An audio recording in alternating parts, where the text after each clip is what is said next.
நைட்டெல்லாம் திங்க் பண்ணிகிட்டே இருந்தேன், என்ன குழம்பு வைக்கலாம் என்ன குழம்பு வைக்கலாம், சீக்கிரம் முடிவெடு. ஏன்னா வந்து காலையில் போனோமா சட்டுன்னு வந்துட்டு குழம்பு வச்சோமா, அப்படி இல்லைன்னா லேட் ஆகிடும் அப்படின்னு சொல்லிட்டு நினச்சிக்கிட்டே இருக்கேன். ஆனால் எனக்கு ஒரு ஐடியாவும் வரல, மண்டையில் எந்த ஒரு ஐடியாவும் ஏறவே இல்லை.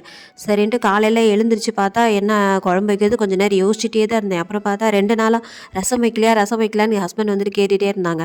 சரி ரசம் வச்சிடலாம் இன்றைக்கி அப்படின்னு தான் முடிவு பண்ணேன். ஆனால் சைட் டிஷ் என்ன வைக்கணும்னு ஒரு ஐடியாவும் இல்லை. அப்புறம் பார்த்தா இந்த மஷ்ரூம் வேறு வந்து ஃப்ரிட்ஜில் இருந்தது. சரி அதை வந்து இன்றைக்கி கிரேவி பண்ணிடலாம், நாளைக்கு பண்ணால் நல்லா இருக்காது அப்படின்னு சொல்லிட்டு அதை வந்து சூப்பராக கிரேவி பண்ணியாச்சு. ஆனால் அந்த ரசத்துக்கும் மஷ்ரூமுக்கும் நல்லா இருக்குமா, என்ன காம்பினேஷன் இது அப்படின்னு நினச்சிட்டே இருந்தேன். அப்புறம் பார்த்தா சரி நல்லா தான் இருக்கும் அப்படின்ட்டு வச்சுட்டேன், நம்ம வைக்கிறது தான். இந்த மோர் தாளிக்கும் போது காஞ்ச மிளகா விட பச்சை மிளகா சேர்த்திங்கன்னா சூப்பராக இருக்கும். 2 நாளாக கொஞ்சம் ஹெவியான சாப்பாடு, ஏன்னா மீன் குழம்பு அப்புறம் இந்த சிக்கன் பிரியாணி இதெல்லாம் சாப்பிட்டு சாப்பிட்டு ஒரு மாதிரியாகவே இருந்தது. அதனால தான் இன்றைக்கி ரசம், தயிர், காளான் கிரேவி இது எல்லாத்தையுமே பேக் பண்ணி கொடுத்து அமுச்சு விட்டாச்சு.